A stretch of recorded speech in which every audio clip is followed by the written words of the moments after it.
ఇదే నెల 25వ తేదీ ఎడారిలో సెలయేర్లు. ఏర్పరచబడిన వారు నిత్యమైన మహిమతో కూడా క్రీస్తు యేసునందలి రక్షణ పొందవలెనని నేను వారి కొరకు సమస్తము ఓర్చుకొనుచున్నాను. 2వ తిమోతియు రాసిన పత్రిక 2వ అధ్యాయము 10వ వచనము.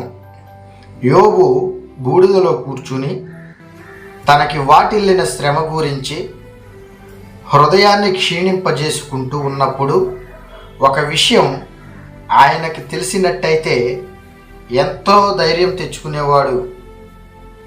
ఈ లోకానికి సంబంధించిన ఒక సమస్యను పరిష్కరించడంలో ఏ మనిషినైనా దేవుడికి సహాయపడుతున్నాడు అంటే తానే ఆ మనిషి అని.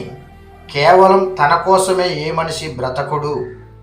యోబు బ్రతుకు కూడా నా బ్రతుకులాంటిదే, కాకపోతే అది పెద్ద అచ్చులో రాయబడింది కాబట్టి మన కోసం కాచుకుని ఉన్న శ్రమలేమిటో మనకి తెలియకపోయినా మనకి ఒక నమ్మకం ఉండాలి.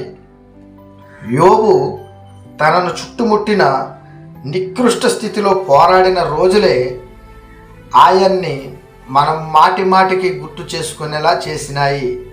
ఆ శ్రమలు యోబుకి రాకపోయినట్టయితే ఆయన పేరు జీవగ్రంథంలో రాయబడేది కాదేమో.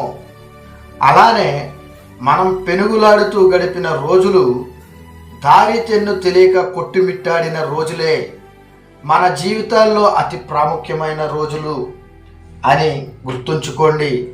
మనకి అతి విచారకరంగా అనిపించిన రోజులే అతి శ్రేష్టమైన రోజులు.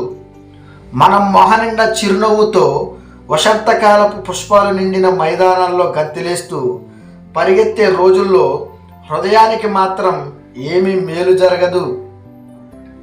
ఎప్పుడు ఉల్లాసంతో ఉత్సాహంతో ఉండే ఆత్మ జీవితపు లోతుల్ని తరచి చూడదు. అలాంటి స్థితిలో ఉండాల్సిన ఆనందం, సంతృప్తి ఉన్నాయి, కానీ హృదయం మాత్రం ఎదుగదు.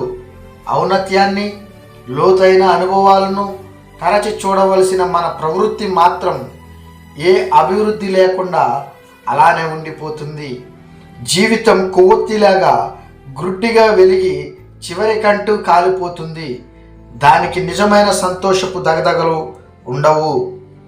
దుఃఖపడివారు ధన్యులు. చలికాలపు సుదీర్ఘమైన రాత్రుళ్ళు అంధకారంలోనే చుక్కలు కాంతివంతంగా ప్రకాశిస్తాయి. కొన్ని కొండపూలు మనం ఎక్కలేని ఉన్నత శిఖరాలపైనే వింత రంగులతో విరబూస్తాయి. బాదరే గానుగలోనే దేవుని వాగ్దానాలనే చిక్కటి ద్రాక్షారసం బయటికి వస్తుంది. చింతాక్రాంతుడైన యేసు తత్వం ఎలాంటిదో దుఃఖాలను రుచి చూసిన వాడికే అర్థమవుతుంది. నీ జీవితంలో సూర్యకాంతి ప్రకాశించడం లేదు, కానీ ఇప్పుడున్న మబ్బు పట్టిన స్థితిలో కూడా నీకు తెలియని మేలు ఉంది. ఎందుకంటే కొంతకాలం ఎండలు కాస్తే నేలంతా ఎండిపోయి ఎడారిలా తయారవుతుందేమో. దేవుడికి అంతా తెలుసు. సూర్యుడు, మబ్బులు ఆయన చేతుల్లోనే ఉన్నాయి.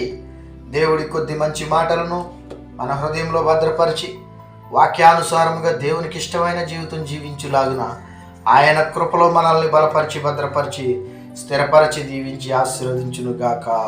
ఆమేన్.